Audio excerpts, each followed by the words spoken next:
So just go on the last thing too. Yeah.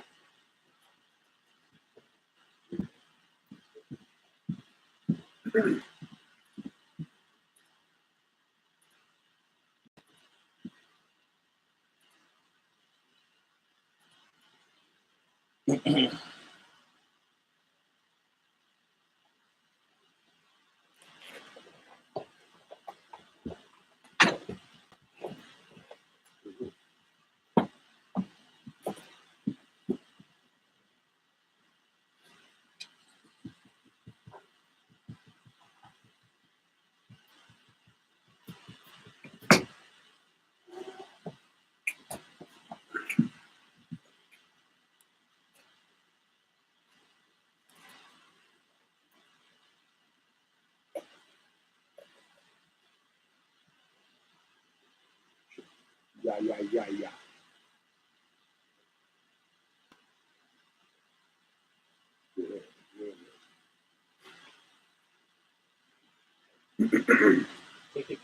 Yes, I can. I can talk about whatever you'd like to talk about. It could be pizza slices. It could be whole pizzas. It could be like pizzas cut into little squares, whether it be for children or because you prefer it that way. No matter what topping you could put gummy bears on it if you wanted to. That's your preference. On top of that, you can bake it. You can be real loud in your headphones. I like spice. What are you talking about? Gummy bear. Pizza. And all the toppings you can choose to put on it if you would like to. Yeah, you can if you want them. Is this America? Good. You got like a frozen pizza from Aldi's or something, and you're like, yo, why would you put gummy bears in it? I don't have any extra toppings, but I have a whole bag of gummy bears. You put cheese on top of your apple pie? Sounds like I would try it. I mean, I know there's people that put a slice of American cheese on apple pie. People put ketchup on well-done steak. So that's not even close to the same. They're both disgusting. No, but one's more disgusting than the other. All right. Everything else is all right. Yep.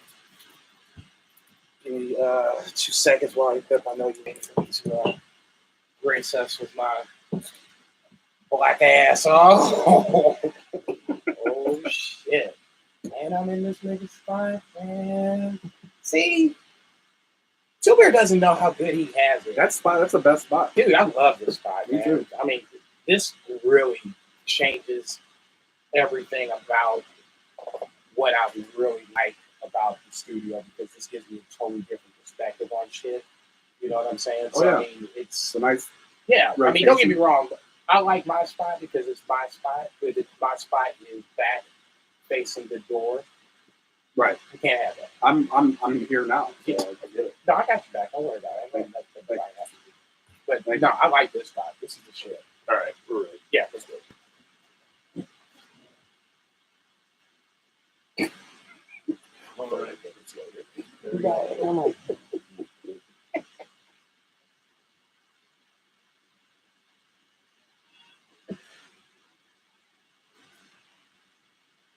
Tonight on the BFR Ringside Podcast, we have Becky Lynch versus the McMahon-Helmsley regime.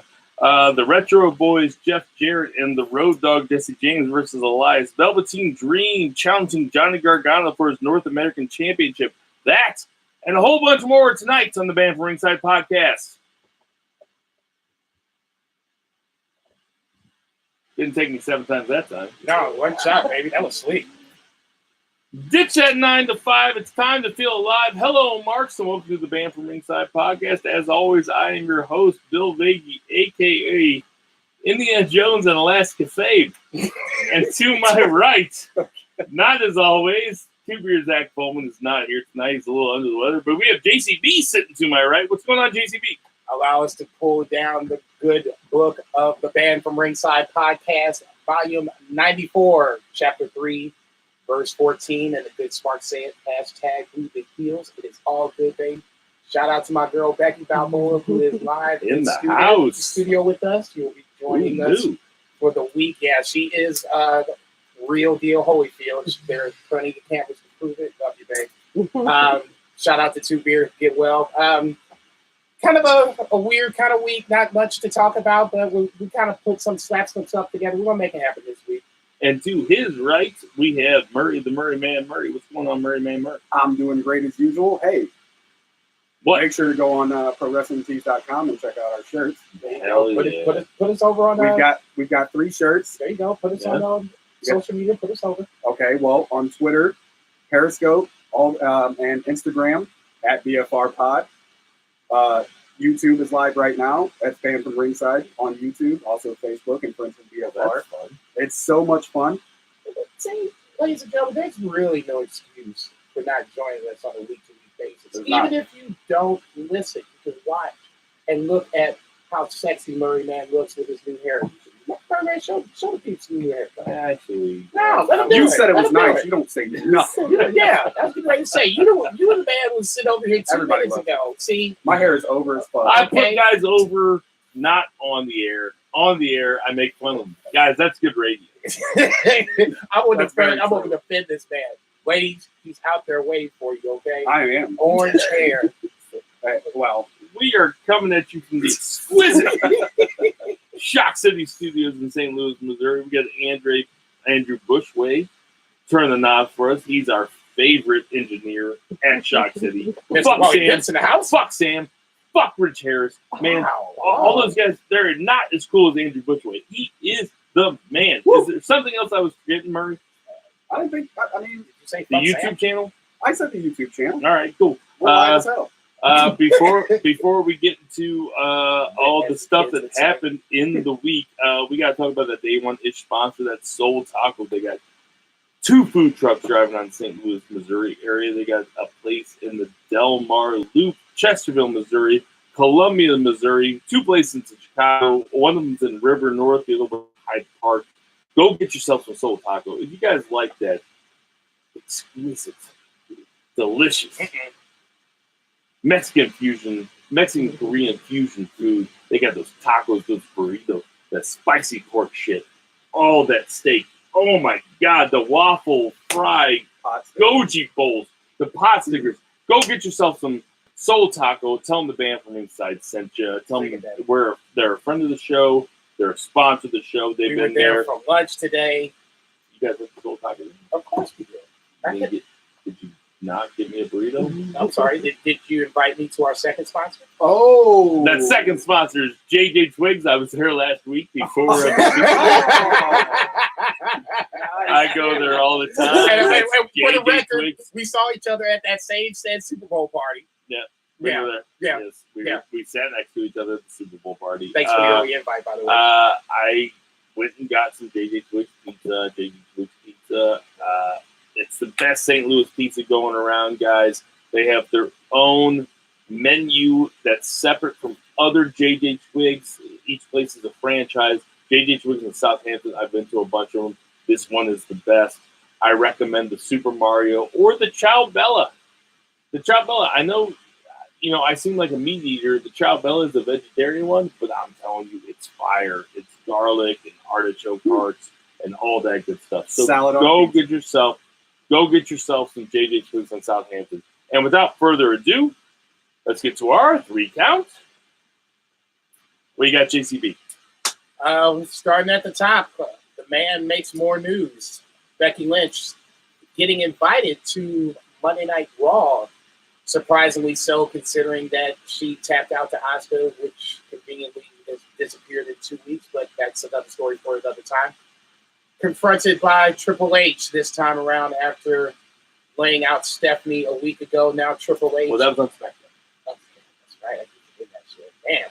Okay, Raw. She led off Raw and SmackDown. Damn, that's crazy. Which is what they call the jetpack. If you could put a jetpack to anybody, that's Becky Lynch, I guess. Okay, so Raw, I apologize. You lead off Raw and SmackDown. Raw, she knocks out Stephanie McMahon. So Stephanie McMahon is making a demand out of Becky Lynch at this point. Clearly, Becky is hurt, depending on who you believe, what you see. There is a knee injury, whether it's real or it is a work, depending on who you believe, what you have read. I think it is a real deal, Holyfield, but I've read other things that the knee is being protected because it's supposedly the other knee, whatever the case may be. It doesn't matter. At the end of the day, Stephanie makes the demand of, now you must be cleared by the doctors or we're going to take away your WrestleMania match with Ronda Rousey. Obviously, Becky Lynch being burned by doctors before with the Nia Jax knockout punch is not necessarily too keen on coming up to any WWE doctor and trying to get cleared. So Becky quickly refuses to do so. There is some words exchanged. So finally, Stephanie at no recourse says, hey, you know what? Don't want to get cleared by the doctors. There's going to be no WrestleMania match. And Becky Lynch basically warned her at one point, I will not be responsible for my actions, and clearly was not responsible for actions. Dropped Stephanie like a bad habit, flipped security over like they owe her money, and then proceeds to clear out the rest of the ring. So now we have a problem where Stephanie is struck, which I have to kind of go back for 30 seconds. When Ronda Rousey is defending Stephanie McMahon about being, professional and all this other nonsense, how so quickly we forget that Ronda Rousey walking in the door was beating Steph up like a little ragamuffin, a year ago when Ronda Rousey was entering this beautiful world we call WWE. No, Stephanie starts taking bumps around WrestleMania. Okay, so Stephanie, Shane, everybody, if you're a big man and able to do so, Triple H obviously might not be wanting to do so, but this is your time of the year to take a bump. Go ahead. I mean, so she came out the next night, then she hit Triple H too. Well, Triple H kind of said what Becky doubters, Becky haters, whatever word you want to use, this is their thing. You're scared because Ronda Rousey is going to beat you. You're scared because the knee is, you don't want this to be a scenario where the knee is going to cost you the match itself, or the knee might be a significant factor in losing this match. Anyway, Triple H did a good way of stirring the pot like Triple H does. God bless him for it. This is as much as we hate the McMahon Helmsley, the regime, but I was going to go with a different word. Authority. The authority figure, thank you. We hate it, but if you put it in the right spots and you do it sparingly, it works. So, ultimately, you thought they were both good segments? I thought they were both good segments. I just wish that they wouldn't have both been leading off both segments, and then at some point, you have to bring Asuka back into this. Asuka somewhere has to fit. I don't know. Murray, what's your opinion? It's weird, too, because Stephanie and Triple H, in a weird way, weren't being full-on heels. If anything, they're looking out, quote-unquote, for her health. But it's a McMahon Helmsley thing. Trish was showing his ass a little bit. Well, and she had just knocked his wife out the night before, so he was a little heated on top of that. So, but nonetheless, it was a heel move. What does he always say? I'll do what's best for business. Right. I'm not saying that he's obviously been a hypocritical many times before. I'm not going to sit there and say he's not doing it here. But I don't think one has anything to do with that. They're trying to hold her back, which we've seen in the past, and they've done it excellently in the past, where they're holding her down, telling her she can't have it, not her specifically, but other wrestlers in the past. And that's all that's doing is making all of us, including the rest of the fans, just want her to explode and show off all of the colors she has. Because it's a great segment. I agree with Murray. I don't think that either one of them was being very heelish, and I think that was by design. They have a long way to go to get to WrestleMania. They might be having. There's all sorts of ways that they can go with this angle. I think that Go ahead. If there's 6 weeks left to WrestleMania, there's something like that, 6 or 7 weeks. So there's no reason to blow your wad right at the beginning. Right. So let's tell this story at the beginning where Becky is being pushed down. Right. If she's going to eventually take the belt from Ronda and be on Raw, I don't think there's any doubt that she's going to be on Raw for the next year. She should. She's the hottest shit in wrestling. And especially if Ronda was truly going to go off and try to get pregnant or whatever the case may be. They're going to boost the ratings for her anyway. But I don't think this is a chance. I don't think that Stephanie was being heelish. I think that the only time that Triple H came off as being heelish was when he looked to the crowd and said, "This isn't about you guys either. This is about us." they've got it in their blood to be kind of heelish no matter what. Right. No, that whole back end part when he was trying to turn it on Becky Lynch was the heel part of it. Yeah, but she didn't fight that much though either. That doesn't. She didn't fight that much. It doesn't necessarily mean that he's incorrect. You know what I'm saying? But just the fact that he kind of goes to her with a nice little. When he said to her, he goes, I never really got it, but now I think I get it. And that's when you remember that Triple H knows how to fucking tell a story. It's not so much that he knows how to cut a promo. And people were talking about how that was a great Triple H promo, that was a bad Triple H promo. It didn't really seem like a promo to me. That was him like furthering the story, and that's when Triple H really is at his best.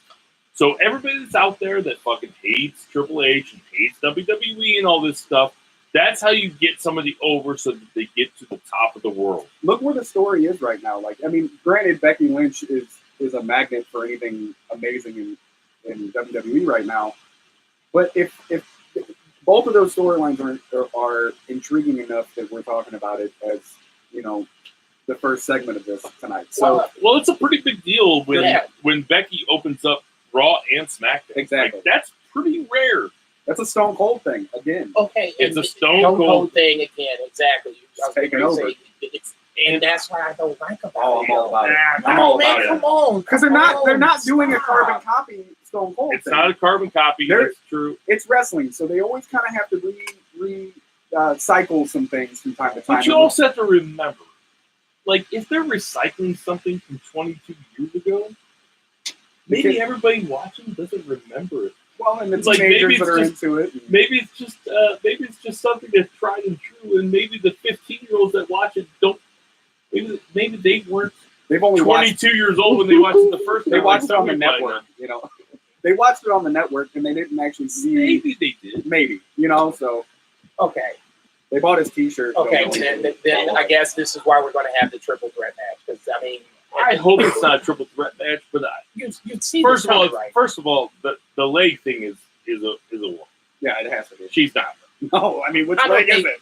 Yeah, right. I know she's bad. She's bad at limping. And when she walked out from Triple H the other night, Stephanie kicked the wrong leg in the segment. That's why I was like, when she walked away from Hunter the other night on SmackDown, yes, she wasn't limping at all. No. Like, she's not hurt. No, and they're gonna bring that up. But that's not the problem. There is no problem. They're just trying to sell something that's 7 weeks away, and it might take them a little while. And if they have to recycle or just kind of reuse something that happened before, the Stone Cold thing ain't the worst thing to reuse, especially with a woman in 2019. And if they were to just throw that scenario onto anybody, it wouldn't work. She's like Stone Cold and the Undertaker. And this is because she can run with it. This is Mitchell. Uh-oh. I kind of wish that Hunter would have sold. Yeah, me too. But I mean, he got beat up by Ronda at WrestleMania, so that's fine. I'm not saying he's a sexist or anything. I just wish he would have sold the punch a little bit. You wish that she racist against Irish people. You wish that Becky would have hit Triple H like Nia hit R-Truth.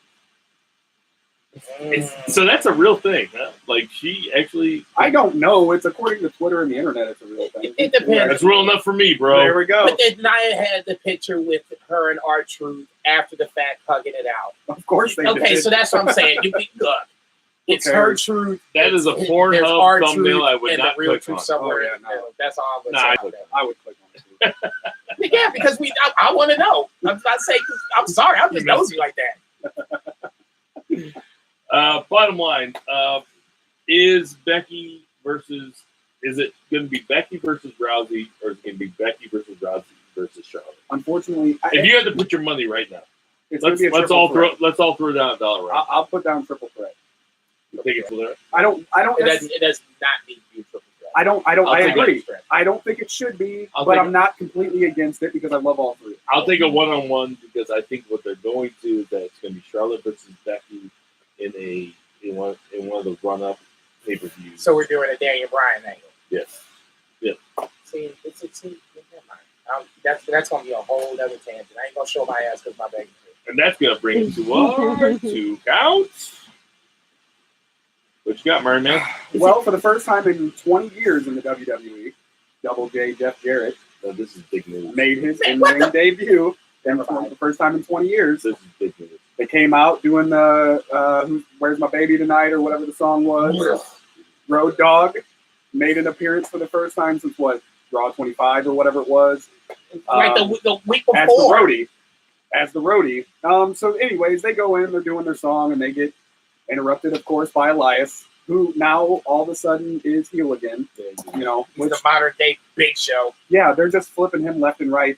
Anyway, so they're going back and forth, and then Jared decides now, and I want to put out there that Jeff Jarrett, considering the fact I've never been a huge fan of Jeff Jarrett. I don't think he's the worst ever, but it was always annoyed the shit out of me. He actually looked pretty good. I gotta admit, 50. he didn't look that bad. He didn't look that bad. He wasn't wrestling bad, but anyways, he calls Elias out for a one-on-one match. They It was start. all Irish shit. Yeah, right. But he looked good though. Yeah, I'm gonna say, let's not act like he's Zack Sabre Jr. in this bad boy. Well, no, I never fucking said that. But Right. That's actually. so anyway, so they're getting into it, and the tomfoolery starts, and then Road Dogg gets in the ring after everything's pretty much said and done, and they get the spot with the guitar on Elias, which didn't bust, which I thought was kind of funny. And yeah, so I don't know if they're actually going forward with some type of feud with these guys, or if they're maybe because Jeff Jarrett. I mean, that was last year was Hall of Fame, right? Yeah, Jeff Jarrett. So they're not really pushing Jeff Jarrett for a Hall of Fame thing or anything for WrestleMania. So you think you think they're gonna have Jeff Jarrett in fucking WrestleMania this year? No, I don't think. Pre-show. No, they're not. They would not use Jeff Jarrett on the pre-show. The Andre the Giant Battle Royal. He just wouldn't be there. Dude, I mean, That's not. I've been thinking that since he's been back. I think they're using him just to kill time on Raw, which is not the worst way to use somebody. No. Raw has been so boring for so off, And that was a hot thing for a second. 20 years ago when he was doing Double J, people hated it, but they loved it. Like, he was, don't piss me off, Well, that was, I guess, a little later, but Jeff Jarrett's a very average Hall of Fame. Yeah, and who thinks he's Ric Flair's Hall of Fame status? Thank you. That's my problem with that dude. Me too. Okay. He's always had that up. Man, I'm sorry. There's one thing, guy that does the strut. There's one guy that does the strut that with blonde hair.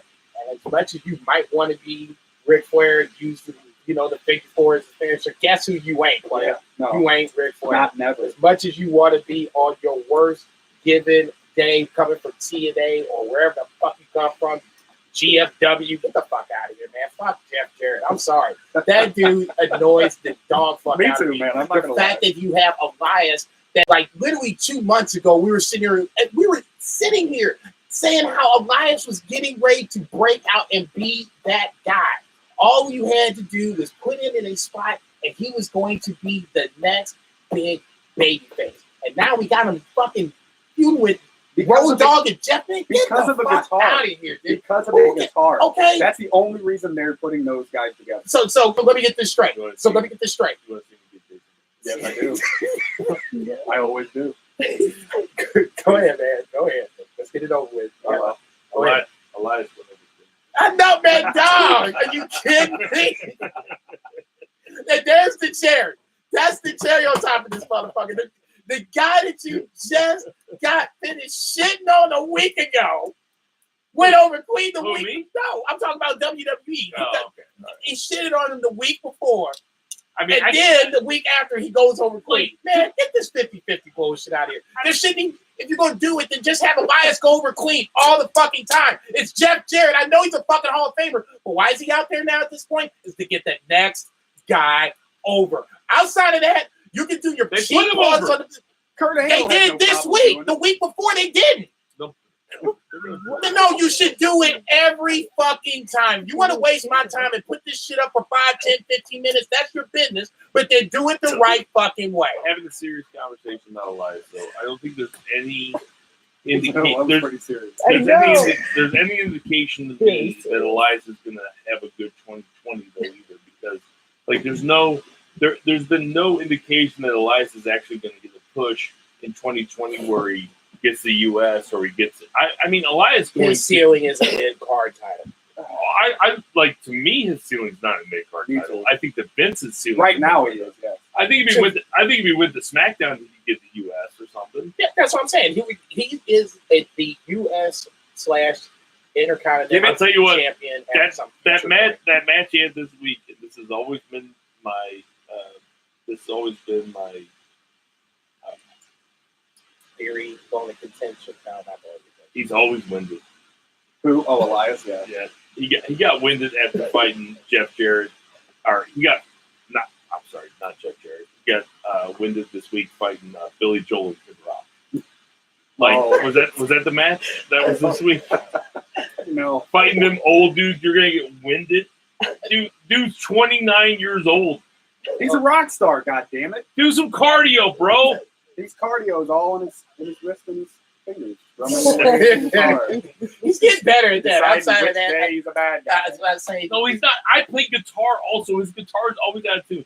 I've always said I can't tell when he first came in. I can't tell if his guitar is out of tune on purpose or on accident. It's got to be on purpose. It's got to be. No way. Hey, hot take. That album was garbage. You listened to the album? I skipped through. I started. Whoa. See, that's a whole man. Go ahead. I'm a fucking mark. What do you want me to do? Go to the 3 count because that's a whole. You guys think we're made the time? Let's go to the 3 count. Let's go to our 3 count. 3 count's going to be NXT. NXT had a fun halftime heat, which I watched because I had to leave the party. Awesome. I had to leave the party that I was at to go home and take my dog out. I watched it at the party. Brian was looking at me. He's like, "What are you doing?" Like, you watched it at the party? Yeah, I left the party. We're at the same party. I know. I'm not watching Maroon 5. You just should come home with me. I was going to, but I was like, he's already out. Should we all take our shirts off? To make it was super fun.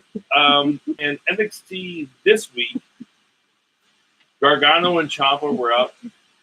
They were talking to each other, and Velveteen Dream came out, and Velveteen Dream won the thing where he got the challenge when Worlds Collide. When Worlds Collide tournament, he beats Tyler Bates to get a shot at any championship. Spoiler alert, everybody! Spoiler alert. Go ahead. Is that what? Has it not aired? It has aired. I haven't seen it, but this was the. You can't say spoiler alert about something that's already aired. I don't know. I'm just saying. God forbid if you're like me and you haven't seen it. No, the only thing that I get mad about is when people spoil stuff that hasn't. Yeah. But if you spoil something that's already aired, that's on you. Okay. The guy in Game of Thrones dies. Oh, he died horribly. Dude, come on, man. Guy's eyes. Okay. Oh, never mind. I'm getting ready to sidetrack. Wait, what are we talking about? We're talking about the Mountain versus the Viper, right? That's what we're talking about? I don't even know what I want. Yeah. So get us back on track. Velveteen Dream comes out. So Velveteen Dream comes out, and instead of saying to Ciampa that I want the NXT championship, he says to Gargano that I want the North American championship. And he gave some light reasoning to it. Really what it is, there was no kayfabe style to it. It was, we want to get Velveteen Dream and Gargano in a match together because we haven't really seen it yet on a big stage. Even though Velveteen Dream, but he said, I've already fought Ciampa. What I want is your shit, Gargano. So it was a great promo segment. Yeah, I mean, it's Velveteen Dream. It's hard not to be. Well, it's Velveteen Dream, Gargano, and Ciampa. In one spot. All of them are great. And those are the 3 best guys in NXT. You know what I like about NXT? Everything. That's crazy. Everything. As far as pertaining to what we're talking about, Velveteen Dream is significantly taller than Gargano, and they're not playing the size card like they would on the main roster. Yeah, they would. Yeah, they're not flying. No, it doesn't matter. The weight class. I love it. I fucking love it. Man, speaking of NXT, and we'll go back to Velveteen Dream. This week, Drew Gulak had 2 matches. One against this motherfucker named Eric. I didn't see it, but he's blowing up. Hagen Boogen or whatever his name is. All over the internet. That guy fucking ruled. Apparently. And then Matt Riddle came out, and no, Drew. I've always been a Drew Gulak mark. No, Drew Gulak. I'm totally agree with you. And Drew Gulak had a 30-minute segment on NXT this week where he had 2 matches. One against Eric Bugenhagen or what? Bugenhagen, right? Yeah. And then he had another one against Matt Riddle, and Matt Riddle versus him was also great. That was a good match. and Drew Gulak is the man. So yeah. going back to what we were talking about, we have. This is not going to make it to the next takeover. So we're going to have Velveteen Dream versus Gargano by the time on TV, which once again makes NXT the best promotion going. Because they're booking it right too. Because it's not like it's coming out of nowhere. NXT comes. Do you agree it's the best promotion going? As far as what I watched, because unfortunately I don't watch as much of some of the other promotions as I should. It's my favorite wrestling I watch and have ever watched. As far as the big time.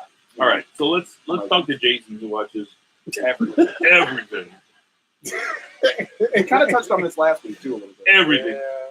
I had to pick up Jason the other day from a back alley where he was watching guys wrestle on a dirty match. Yeah, it was and they put on 4 stars, right? Though, yeah. No, it was a great match. Just about to say, I should have charged money for it. Honestly, with New Japan kind of taking a step back, at least roster-wise, where you can't lose Kenny Omega, the Bucks, Cody, whomever, Hangman Page, whomever leaves, whatever the case may be, and now take a step back. That being said, if you put roster for roster, the NXT roster is as good as anybody's roster, and I'm talking about ROH, New Japan, but even booking, same way. It's going to be.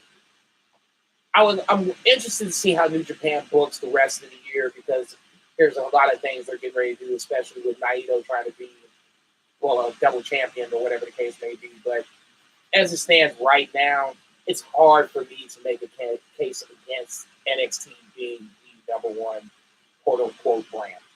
It's just they don't do a lot of talking, which is one. Like, remember when TNA first came out and they said the whole thing was to be total nonstop action, there would be less talk, more wrestling. And there was a little bit of that, but then they total nonstop action. Yeah, look at you just learned something today. NWA TNA, baby. So, anyways, but they started getting into that where all it was talk. Hogan took over, and all they did was talk spots. And then with NXT, they literally talk this much, very very little, and they tell every single story as vibrantly as you could possibly tell a story in that ring every week, every takeover. In my personal opinion, no one can fucking touch me. I mean, significantly for the last 5, 6, 7 years. I was thinking about that. Okay, hang on. Let's not go that far. It's not live. I mean, I was thinking about it like this. It's not live. True. It's only 1 hour a week. That's part of nobody watches an NJPW hour-long show for a week. They watch events.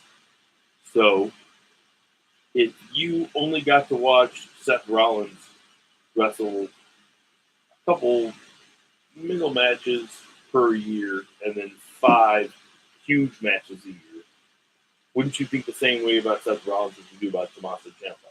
No doubt. Well, yeah. There'd be no doubt about it. Well, look where Seth Rollins came from before or after Ring of Honor and all that. Like, sure. NXT and before. Yeah, first NXT champion. Exactly. I love Naito. Jason loves Naito more than even I do. Okay, so I don't watch that much in JPW. I love Okada. I watch Okada. I watch every single G1 match with Okada. So I watch about 10 matches. I watch 13 Okada matches a year. When you watch Raw, you watch 40 Seth Rollins matches a year. Yeah. And he's not even trying his hardest, there'd be no reason for him to try his hardest every single match because he wants to save it for the big stuff. Raw and SmackDown is a TV show. That's the thing. Raw is the variety show. Right. That's why I was saying when you're at Tinder's on Monday night, like Heavy Machinery was in that Fatal 4-Way or whatever, and Quagmire. They've already taken away their first name. Do they fucking really? Or their last name. Yeah, they're down to one name, Otis and Tucker. That's why I say they've been on the main roster a good 3 weeks and we've already stripped them of their identity. That's good, man. God bless them. But yeah, right. That's a different story. That's that dude had 3 names. Yeah, right. Not even his fucking name. Well, I guess they married it to AAA, so I guess His real name's John Paul. we neutered him too. Good name.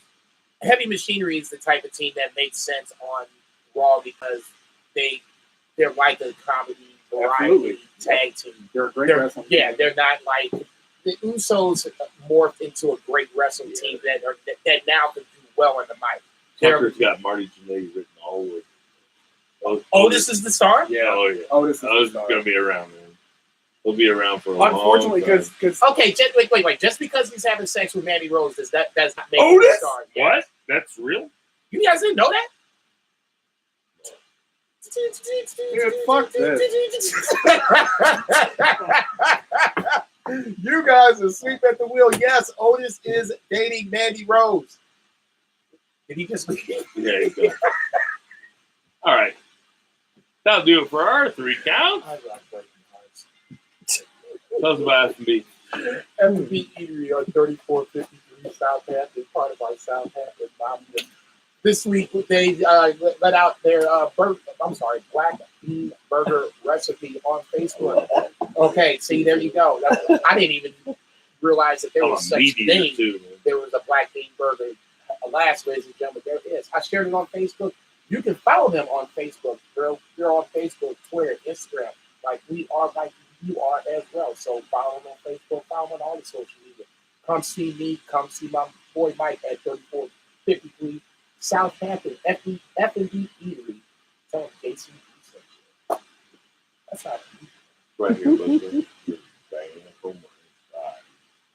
me 1 second. I'm just gonna. Is that for real? Is it pause for a second? It's for real.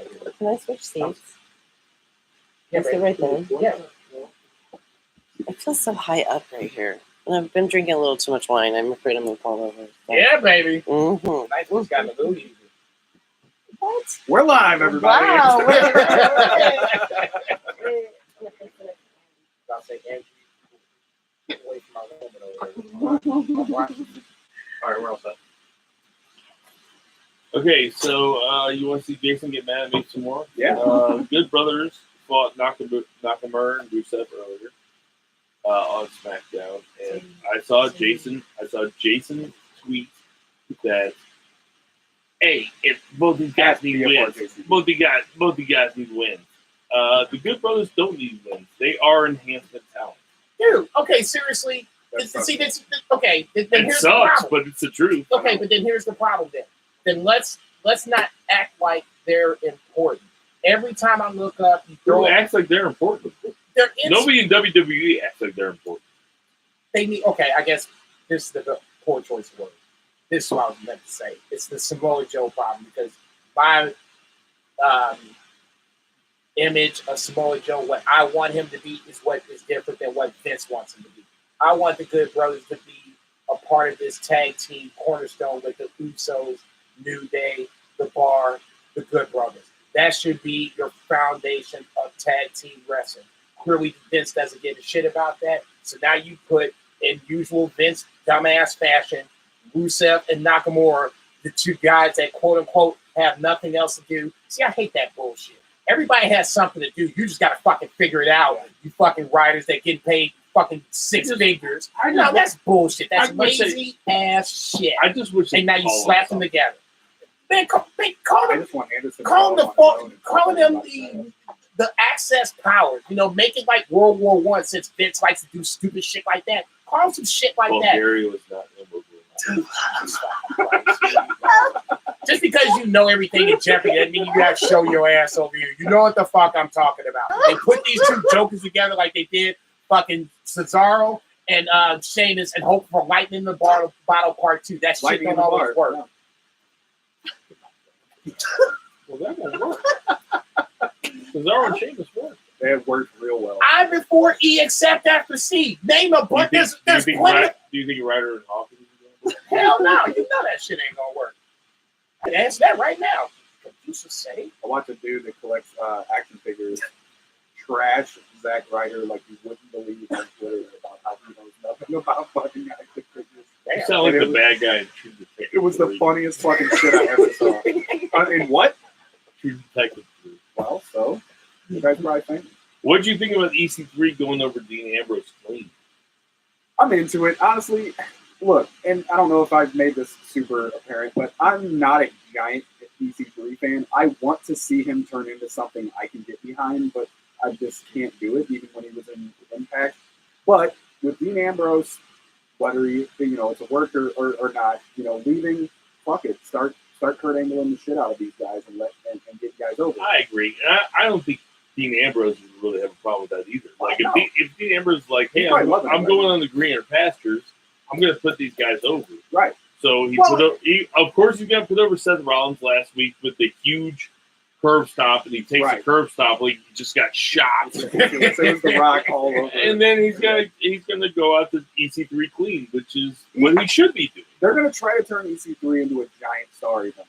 I already see it. They're gonna try to, but I don't see it working. I don't think so. He's a McMahon guy. That's why I say that. I don't think so. I think before Jason gets too carried away, I think that EC3, what McMahon sees when he sees EC3, he sees a guy with a really good body. Masters? Yeah. He's Chris Masters. So he's gonna what's better. He's gonna channel this guy into a one-dimensional character where all he does is look good. But really, EC3 is better than that. I agree. It's the same thing he did with Bobby Roode. He was like, "Oh, Bobby Roode's got a really cool song, so we'll just go glorious." It's absurd that Bobby Roode has never been a heel on the main roster. It's absurd at this point. Still in a tag team. Hey, man. Like, I'm not saying I'm against Chad Gable. No, or the tag team itself. It would probably work later. But Chad Gable is great. And Bobby Roode should be a heel. Yeah, no, absolutely. Both of them are great, but they don't belong together. You getting ready to yell about something, dude? What did you just say that I was getting ready to disagree about? Who knows? No, it had something. EC3 is EC3. Yeah, okay, come on. EC3 had TNA basically on his back for the better part of the year. I don't want to hear that nonsense. The problem with this angle is exactly. Look, I'm so we're gonna dog Sting because he carried WCW. No, and that shit. I'm gonna dog Sting. I mean, get the fuck out of here. I'm gonna dog Sting. I will dog Sting. Please, by all means, go ahead. Zach's not here, so I will dog Sting. Sting's one of the top 4 of all time. There you go. Can I say this though? You go ahead. Go ahead. No, go ahead. He's better than Kurt fucking Angle. How about that? Kurt Angle didn't have to carry the WWF. That's all a matter of preference. Though. You really don't think that Sting is one of the top 4 of all time, do you? Yeah. I can't tell if you're joking. I know. I'm bringing this. Let me bring it back a little bit, though. I will say that Dean Ambrose. I dressed like the Crow. Hey, that was awesome. Fucking dork. Look, he's a fucking dork. He is a dork. But fuck Sting. I will say it right now. Fuck Steve. He's a beach crow. But the fact that Dean die in your sleep. The fact that Dean Ambrose called out what EC3 actually stands for was one of my favorite. Dude, that Dean whole Ambrose was amazing. Dean Ambrose out there. That was the best he's ever been, in my opinion. Because he's free. He don't have to give a shit. Okay, it's like the last 2 weeks of school. We're EC 2 and 1. Yeah. You know, dude, the last 2 weeks of Dean Ambrose have been really good. Which is a shame. It sucks so bad. I was thinking about that while I was entire time. They want you to say what they want you to say. CM Punk the shit out of everybody. Let them say what they want on their way out. Or forever. No, that would never work. Oh, shit. Okay, so what did we think of Ronda Rousey's response to Becky Lynch's beat down of Stephanie? What I'm asking. She needs to stop. Ronda Rousey met her in the backstage, and she gave her a bunch of lines that no prize fighter would ever say to anybody else. And then she said, "Ice and Advil, bitch," which it took me literally. I had to listen to it 3 or 4 times. I had no idea what the fuck she said. I had no idea what she said, and I was like, and then I played it for my wife. My wife goes, "She said Ice and Advil, bitch," and I was like, "Ice and Advil, what is that?" Like, she needs. It sounds like something I would take some of right now. If she were to stick around past WrestleMania, she needs a mouthpiece. She's regressing. Now, see, okay. Now, last week you were not a fan of her promos. Hey, I'll tell you what. If she wasn't regressing, then Triple H and Stephanie wouldn't have been the two people addressing her this week. Okay. I agree. Okay. It would have been Stephanie the first night, then Ronda the second night, or Ronda the first night, then Triple H the second night. No, see, I ain't like you guys. Okay. Oh, No, when Here I we go. see when I'm on somebody, That's I racist. say, "Oh, you ain't seen racist yet." Sorry, Mom, I'm a bad son. I'm not going to sit up here and say that Ronda Rousey's performance the week before when she melted down after the Royal Rumble was good. I will stick to that. That was bad. The one time that she was good was the one time it felt like it was organic. At the very end, when she said what she wanted to say and then slammed down the mic, that was the best part. Yeah. Why was it the best part? Because it was organic. You didn't have to feed her a line and say, you need to do A, B, C, and D. Two things with Ronda Rousey. The one part, and this is true story, she has a speech impediment problem. So it's going to be hard for her, or anyone for that matter, to be able to come out and be able to cut a promo in front of 10,000 people, whatever. You know, it can't be that easy. So I'm going to give her somewhat a pass on that. I'm so now, sick of that hearing the means, speech impediment. it's a look. Because I've watched this chick. I've never seen her speak with a speech impediment. Exactly. You can see it. You can see it happening. Just give me 2 seconds. The second part is that it goes back to the scripted promos. Get away from the scripted promos because a lot of guys can be able to do a scripted promo and work off it. Some others can't and can't do it. They're too robotic. You got to be able to figure out who can do what. Like, go ahead. I'll say this about speech impediments, man. Like speech impediments, like there's always been a special place in my heart for people that can't speak well. Like I remember defending kids when I was in high school for people that couldn't speak well. I wrote a novel about somebody who had speech impediments, like sympathize with people that have speech impediments.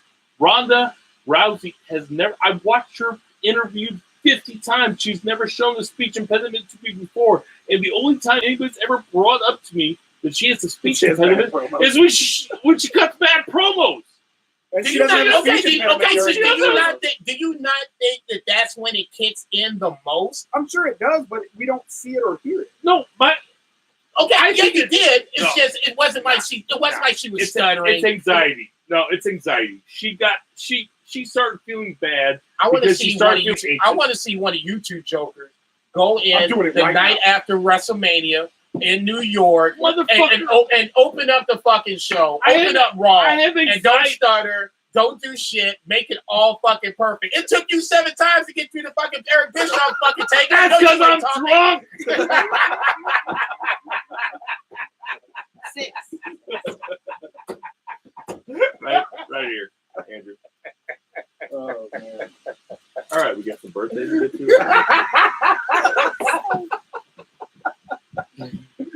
Zach, you missed this one. No, I'm sorry. Big Show is 47. I would have thought he had been alive. That's 47. Classy Freddie Blassie, I think he's dead. Yeah, R.I.P. R.I.P. Yes, he's R.I.P. 101. Jim Neidhart, R.I.P. R.I.P. God, he would have been 63 today. It's sensational Sherry. When I was a kid, we used to call her Scary Sherry. She was scary. Oh, yeah. She would have been 61. Ishimori is a stud. He's 36. Live, baby. Ken Shamrock Woo! had an underrated WWE run. They absolutely did. I love Ken Get Shamrock. the fuck out of here. Oh, I already did underrated WWE run. He's 55. Akeem, the one-man gang. Oh, yeah. A what? R.I.P. R.I.P. He would have been 59 today. And Tommy Dreamer is only 48. God damn, that's it? He's like I was way better than Tommy Dreamer. Hey, everybody, we know there's tons of podcasts to listen to, so we appreciate the hell out of you listening to our podcast. For Soul Taco. Check. For JJ Twig. Check. For Eric Bischoff and Conrad at 83 Weeks Off Broadway. Check. For Becky Balboa. Check. For Two Beer Zach Bowman. For Check. Andrew Bushway. Wally Pitts in house. Check. For Murray the Murray Man Murray. Check. For Jason Cornelius Bell. I am Bill Vagan. Everybody boo the heels!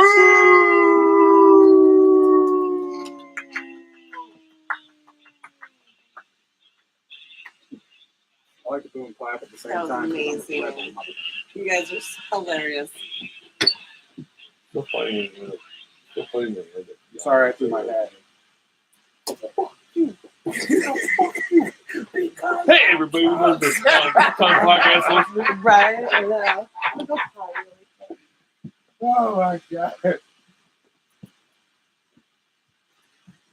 So the only comment we got on Facebook was Sting.